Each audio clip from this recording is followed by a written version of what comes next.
बंजारा समाजाला एसटी प्रवर्गामध्ये समाविष्ट करा या मागणीसाठी जालन्यामध्ये आमरण उपोषण सध्या सुरू आहे। एकनाथ चव्हाण यांचं आमरण उपोषण हे सुरू आहे। तर एसटी प्रवर्गाच्या सर्व सवलती बंजारा समाजाला लागू कराव्यात ही प्रमुख मागणी आहे। यापूर्वी 2 वेळा उपोषण करून सरकारने दखल घेतली नाही, त्यामुळे पुन्हा उपोषण केलं जातंय।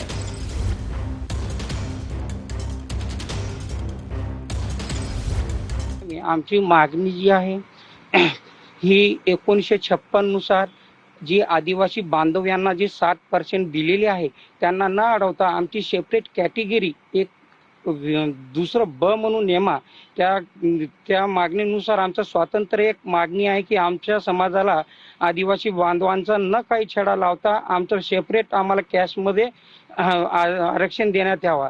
त्यानंतर मी आज माझा हा 5वा दिवस आहे। या 5 दिवसामध्ये कोणत्या पद्धतीनं सरकार या की इथले जे स्थानिक शासन आहे यांनी कोणत्या पद्धतीनं दखल घेतलेली नाहीये।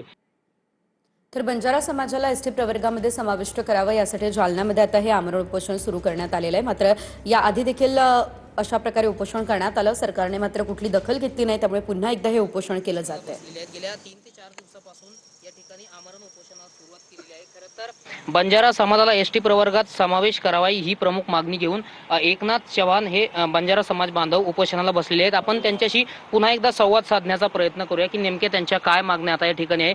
मला सांगा, 3 ते 4 दिवसापासून उपोषण सुरू आहे। तिसऱ्यांदा बंजारा समाजाला एसटी प्रवर्गात समावेश करावा ही मागणी घेऊन तुम्ही उपोषणाला बसलेला आहात। यापूर्वी 2 उपोषणं झाली, मात्र तुम्ही तिसऱ्यांदा बसलात, काय मागणी?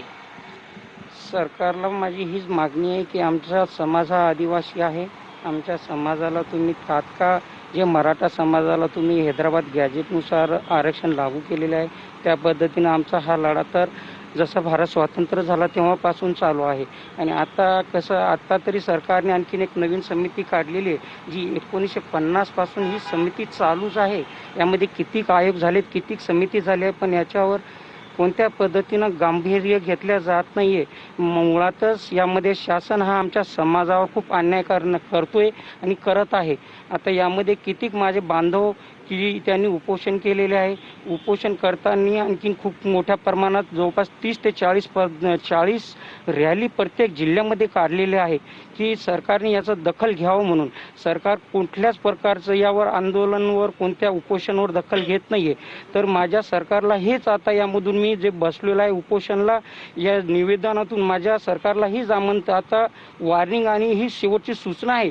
मला एकतर आरक्षण हवं आहे, माझ्या समाजाची दिशाभूल करू नका, माझ्या समाजाला एसटी मध्ये समावेश करा तात्काळ, नाहीतर आता मी इथलं जालन्यामध्ये पण निवेदन जे दिलेलं